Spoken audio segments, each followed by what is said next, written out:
Excuse me ভাইয়া, এই 17 নম্বর sector 82 হাউসটা কোন দিকে? ম্যাডাম বলতেছি। আরে মুনা, এই, কত বড় সাহস! এই, তুই আমার গায়ে এসে হাক করতে চাইলি কিসের জন্য, হ্যাঁ? আরে আমি তো আপনাকে চিনি বিধায় তো হাক করতে গেছিলাম। এই, তুই আমাকে চিনিস মানে কি? তোর মতো একটা সামান্য মেকানিক আমাকে কি করে চিনবে? আর তোর সাহস কি করে হলো তুই আমাকে হাক করতে আসছিস, হ্যাঁ? এই তোর কত বড় সাহস, আমি দাঁড়ায় থাকতে ম্যাডাম রে তুই হাক করিস? তোর না থাপড়া গাল ফাড়ায় দেবো। তুই জানিস ম্যাডাম কে? ম্যাডাম কত বড় লোক ঘরের মেয়ে একজন। আপনি যে এখানে আসছেন, আই মিন আপনারা যেখানে আসছেন, কারো না কারোর সাথে মিট করার জন্য আসছেন, তাই না? অবভিয়াসলি, আমি যেহেতু তোর কাছে অ্যাড্রেস জিজ্ঞেস করেছি, তার মানে অবশ্যই মেকানিক কাছ থেকে মিট করতে আসছি।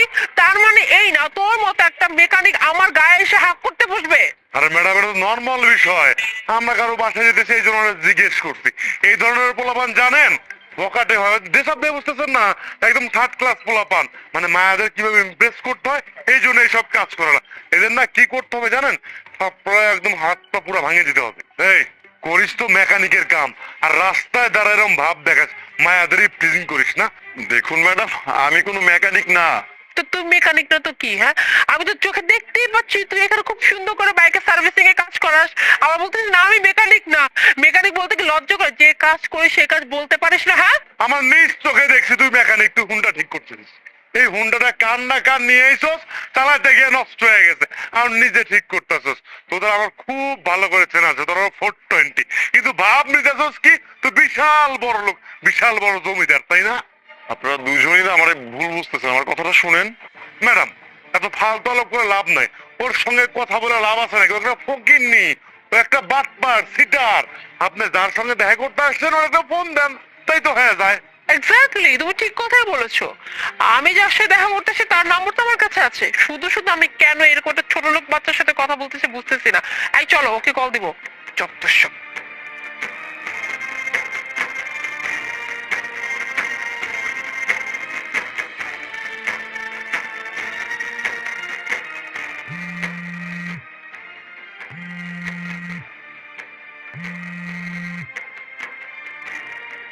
হ্যালো। হ্যালো। আচ্ছা, তুমি কোথায় বলো তো? আমি তোমার সাথে দেখা করতে আসলাম। আর তুমি জানো আমি কতক্ষণ তোমার অ্যাড্রেস খুঁজছি, কোনোভাবে পাচ্ছি না।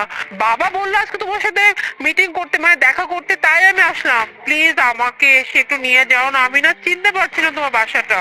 তুমি তো একটু আগে আমার সাথে কথা বলেই গেলে। বল, কি বলতেছো তুমি? তোমার সাথে আমি কখন দেখা করলাম? ম্যাডাম, মেকানিকের ফোন ধরছে, শেষ মেশ সারে কি মেকানিকের সঙ্গে আপনার বিয়ে ঠিক করলো? আমার তো এটা ভাবতে লজ্জা লাগছে। আপনার পিছনে কত পোলাপান ঘুরে বেড়ায়, কত বড় লোকের পোলাপান ঘুরে বেড়ায়, আরে আমাদের মেকানিকের সঙ্গে আরে বিয়ে ঠিক করলো আপনার। আমার বাবা এরকম একটা মেকানিকের সাথে আমার বিয়ে ঠিক করবে? এটা তুমি ভাবতেই পারতেছি না। নিশ্চয়ই এখানে কোনো গন্ডগোল আছে। আমার বাবাকে হয়তো বা ফাঁসিয়েছে, ফাঁসিয়ে তারপর আমাকে বিয়ে করতে এসবে। একটা মেকানিক আমি বিয়ে করবো? হ্যাঁ, কোনোদিনও না। চলো ওকে এখন মজা দেখাচ্ছি। ইয়ে, মানে তুই সিরাজুল ইসলাম মুন্না? হ্যাঁ, আমার নামে সিরাজুল ইসলাম মুন্না। শোন, আমার বাবা না ভুল কিছু করে নাই। বাবা অনেক সহজ সরল মানুষ, তাই এরকম ছোট লোকের বাচ্চার পাল্লায় পড়ছে। হয়তো কি হয়েছে জানিস, বাবার সামনে, মানে বাবার সামনে যখন দেখা করতে আসছে তখন হয়তো বা কারো না কারো গাড়ি নিয়েছে। মেকানিক তো এদের কাছে তো সবসময় হয় অভিষেক কোনো না কোনো গাড়ি থাকে। হয়তো কোনো দামি গাড়ি নিয়ে আসছে, আর আমার বাবা ভাবছে ওই গাড়ির মালিক ও, তারপর টাকা পয়সা আছে অনেক কিছু, তাই তো ওর সাথে বিয়ে ঠিক করেছে। কিন্তু হ্যালো, আমার বাবা হয়তো সহজ সরল মানুষ হতে পারে, আমার বাবাকে না খুব সুন্দর মতো করে বোকা বানিয়েছে। কিন্তু এই যে আমি কিন্তু বোকা হব না। ভাগ্যিস আজকে আমি চলে আসছিলাম আর সামনাসামনি এই অবস্থা দেখলাম। তা না হলে যে আমি কার সাথে বিয়ে করতাম এটাই তো ভেবে অবাক হচ্ছি। আরে আশ্চর্য, আমি তো বললাম যে আমি কোনো মেকানিক না।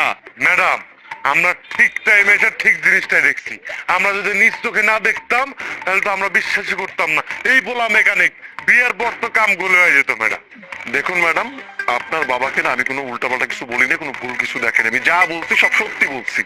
ঠিকই বলছো তুমি, হ্যাঁ। আমার পিছনে কত ভালো ভালো ছেলেরা লাইন ধরে থাকে, কত কোটিপতি ছেলেরা লাইন ধরে থাকে, আর আমি কি এরকম সামান্য একটা মেকানিককে বিয়ে করবো? এটা কি করেও ভাবলো? এই তুই কি মনে করছিস? হ্যাঁ, তুই মনে করছিস যে তোর মতো একটা মেকানিক আমি বিয়ে করবো মানে আমি ইচ্ছা করে আমার নিজের জীবনটাকে আমি হেল্প করবো? এটা কখনোই সম্ভব না। আমার বাবা হয়তো বা না বুঝে ভুল করতেছিল, বাট আমি না আমার জীবনটা নষ্ট হতে দিব না। আমি তোর মতো মেকানিককে কোনোভাবে বিয়ে করবো না। আর আমি এক্ষুনি না বাবাকে কল করে বলে দিচ্ছি যে তুমি যার সাথে বিয়ে ঠিক করছো সে আসলে একটা ফ্রড, সে তোমার সামনে মিথ্যা নাটক করছিল, সে আসলে একটা মেকানিক আর কিছুই না। ঠিক আছে, মানলাম। মনে করেন যে আমি মেকানিক, কিন্তু আমি যদি মেকানিকও হই না, আপনার মতো মেকানিক আমি বিয়ে করবো না, আপনাকে আমি রিজেক্ট করলাম।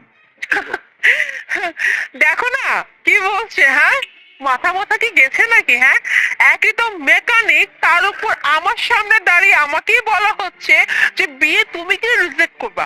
আমি তোমাকে রিজেক্ট করছি? এই তোর কোনো যোগ্যতা আছে আমাকে রিজেক্ট করার? হ্যাঁ, আগে যোগ্যতা অর্জন করে আমাকে রিজেক্ট করা, তারপরে এই কথা বলি। শোন, আমি না তোকে রিজেক্ট করবো, তুই আমাকে রিজেক্ট করবি না। আসছে আমাকে রিজেক্ট করতে। এই মেকানিকের বাচ্চা, তোর ম্যাডামের প্রতি ধারণা আছে? ম্যাডামের পিছনে, ম্যাডামকে বিয়ে করার জন্য কোটিপতি বাপের ছেলেরা পিছনে পড়ে থাকে, হাজার হাজার ছেলে, তাও পাত্তা পায় না ম্যাডামের কাছ থেকে। আর তুই কিনা ম্যাডামকে পড়ানো ধান্দা করছিস? থাক ভাই, আমার তো কাহিনী শুনতে হবে না যে কে ঘুরে না ঘুরে, আমি তো একটা কথাই বললাম। অ্যাটলিস্ট যাই হোক, এই ধরনের কোনো মেয়েকে না আমি বিয়ে করবো না। আপনারা চাইলে আসতে পারেন। এই ফকিন্নির বাচ্চা, বেশি কথা বলবি না, ম্যাডামের মুখে মুখে তর্ক করবি না। যদি আর একটা বার কথা বলিস তাহলে তোরে সোজা একদম জেলে ভরে দেবো একদম। কাজ কর। শুধু শুধু না কথা বাড়িও না। হ্যাঁ, এইরকম ছোট লোকদের সাথে কথা বাড়িয়ে কোনো লাভ নেই, শুধু শুধু টাইম নষ্ট। আমি বাবাকে গিয়ে এক্ষুনি সব কথা খুলে ফেলবো, চলো। আর স্যার, আমি থাকতে আপনি কেন গাড়ি পরিষ্কার করতেছেন? এক্সকিউজ মি, আপনি কাকে স্যার বলছেন? হ্যাঁ, একটা সামান্য মেকানিককে আপনি স্যার বলতেছেন কেন? হ্যাঁ, ওকে স্যার ডাকার যোগ্যতা রাখে যে আপনি ওকে স্যার ডাকতেছেন? আরে আপনি কি পাগল হয়ে গেছেন? স্যারকে স্যার বলবো না তো কি বলবো? আশ্চর্য, আপনি কি দেখতে পাচ্ছেন আপনার সামনে কে দাঁড়িয়ে আছে? আপনার সামনে সামান্য একজন মেকানিক দাঁড়িয়েছে, যারা কিনা গাড়ি, বাইক এইসব সার্ভিসিং এ কাজ করে। আর এদেরকে না কখনো স্যার বলতে হয় না, এদেরকে ডিরেক্ট বলতে হয় এই এদিকে আয়, এইটা কর সেটা কর। আর আপনি কিনা কোনো ছোট লোক বাচ্চাকে আপনি এত সম্মান দিয়ে স্যার বলে ডাকতেছেন? আপনি জানেন উনি কে? হ্যাঁ, আর এই শহরে ওনার কত বড় বড় বিজনেস আছে। আসলে হয়েছে কি, উনি ওনার পছন্দের গাড়িটা নিয়ে বের হয়েছিল তো, আর আজকে রাস্তা অনেক জ্যাম ছিল, তো সেই হিসাব করে তার চিন্তা করছে যে আজকে তার বাইকটা নিয়ে বের হবে। আর এছাড়া স্যারের আরো অনেক গাড়ি আছে, কিন্তু স্যার যে আজকে তার ফেভারিট গাড়ি নিয়ে বের হবে সেটা আমি জানতাম না।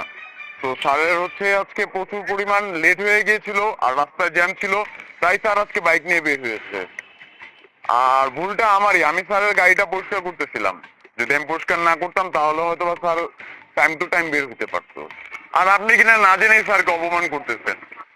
দেখুন ম্যাডাম, আমি আপনাকে বারবার বললাম যে আমি কোনো মেকানিক না, আপনি আমার কথাটা একবারও শোনেন নাই। প্লাস আপনি আপনি কত কিছু বলে আমাকে অপমান করলেন, ছোট লোক ফোকে আমি একটা কথা বলেছি বলিনি। আসলে শুনুন, আপনাকে আমার পছন্দ হয়েছিল বিধায় আপনার বাবার সাথে আমি কথা বলেছিলাম। যাই হোক, আমি যা বুঝা বুঝে গেছি, আপনার মতো মেয়েকে আমি কোনোভাবে বিয়ে করতেছি না। আর প্লিজ আপনার আমাকে ফোন দিয়ে বলতে হবে না, আমি ফোন দিয়ে বলে দিব। ভালো থাকবেন, চলো তো।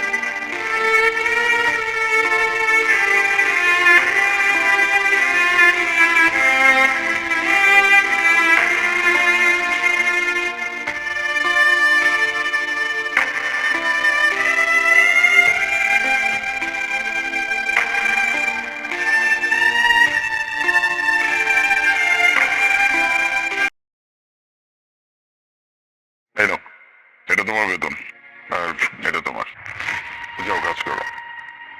আসসালামু আলাইকুম। ওয়ালাইকুম সালাম আসসালাম। স্যার। স্যার, স্যার আমার 50 টাকা দিবেন, আমার না 50 টাকা অনেক দরকার, দেন না স্যার 50 টাকা। কেন? স্যার, ওই যে আপনার পাশে যে আপু সাহেবের রেস্টুরেন্ট আছে না, আমি ওখানে কাম করি। তাহলে আমার কাছে টাকা যাচ্ছ কেন? যাও ওনার কাছ থেকে নিয়ে নাও। না স্যার, আমি তো ওখান থেকে টাকা নিতে পারবো না, ওরা তোমার বাইর করে দিছে কাম থেকে। বের করে দিচ্ছে কেন? আসলে আজকে ওই যে স্যালারি দেওয়ার শেষ দিন তো, আমার বাড়ি করে দিছে যাতে করে আমার বেতনটা না দেওয়ার লাগে। আমার কাছে না আর কোনো টাকা নেই, আমার 50টা টাকা লাগবে শুধু বাড়িতে যাওয়ার লাগে। আমার বাড়িতে আমার বাচ্চা একা পড়ে আছে, আমার দেন না 50 টাকা। বুঝতে পারছি, এমনি এমনি তো আর টাকা দেওয়া যায় না, কাজ করতে হবে তাহলে দিব। কম? হ্যাঁ, আপনি যা করবেন আমি সব কম করবো, তার বিনিময়ে আমার 50টা টাকা দেন। ঠিক আছে, আসো আমার সাথে।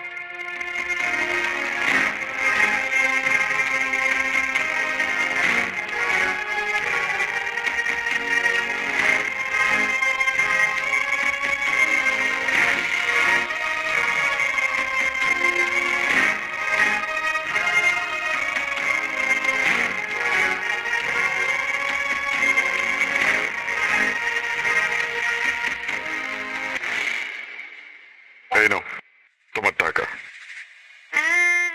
500 টাকা? স্যার আমি তো আপনার কাছে 50 টাকা চেয়েছিলাম। আমি জানি তোমাকে আমি 50 টাকা দিলেই হয়ে যেত, কিন্তু তুমি আমার এখানে কাজ করছো। আর আমি এইটাও জানি যে তোমাকে তোমার আগের কাজ থেকে শুধুমাত্র এই জন্য বের করে দিছে যেন তোমার বেতনটা না দিতে হয়। কারণটা কি? এইটাই বলছে যে তোমার কাজ ঠিক মতো হয় না। আমি জানি যে তোমার কাছে এখন টাকা নাই, তুমি যে বাড়িতে যাবা অ্যাটলিস্ট তোমার বাচ্চার জন্য কিছু তো কিনে নিয়ে যেতে হবে, এই জন্য টাকাটা দিচ্ছি। যাও।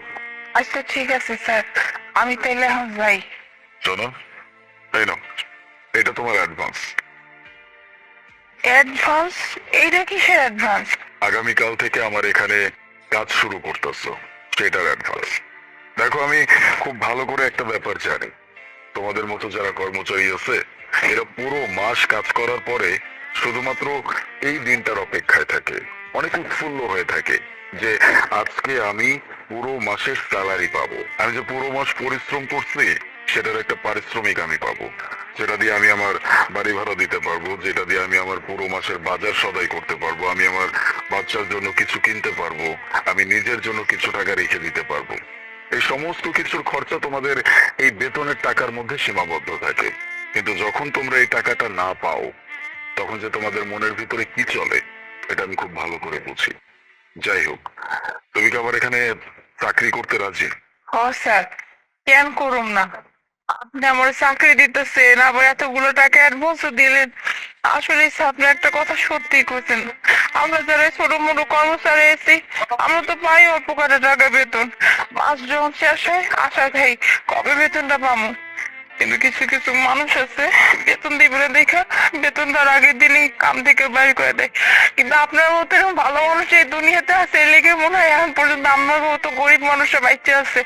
এই যে আজকে আমার যে উপকারটা করলেন স্যার, বিশ্বাস করেন অন্য কেউ হলে হয়তো এই উপকারটা আমার করতেন। আমি অবশ্যই আপনার এখানে কাম করুন স্যার। আরে না না, আমি তোমার জন্য কিচ্ছু করি নাই। তোমাকে যে টাকা দিছি এটা তোমার নিজেরই পারিশ্রমিক, শুধুমাত্র অ্যাডভান্স দিছি, দ্যাটস ইট। যাও এখন তাড়াতাড়ি যাও, তোমার বাচ্চার জন্য কিছু খাবার কিনে নিয়ে যেও। আর তোমার যা যা প্রয়োজন আছে এই টাকা দিয়ে তুমি সেই প্রয়োজনগুলো মিটিয়ে ফেলো। হ্যাঁ স্যার, আমি একদম সময়কালে চলে আসবো।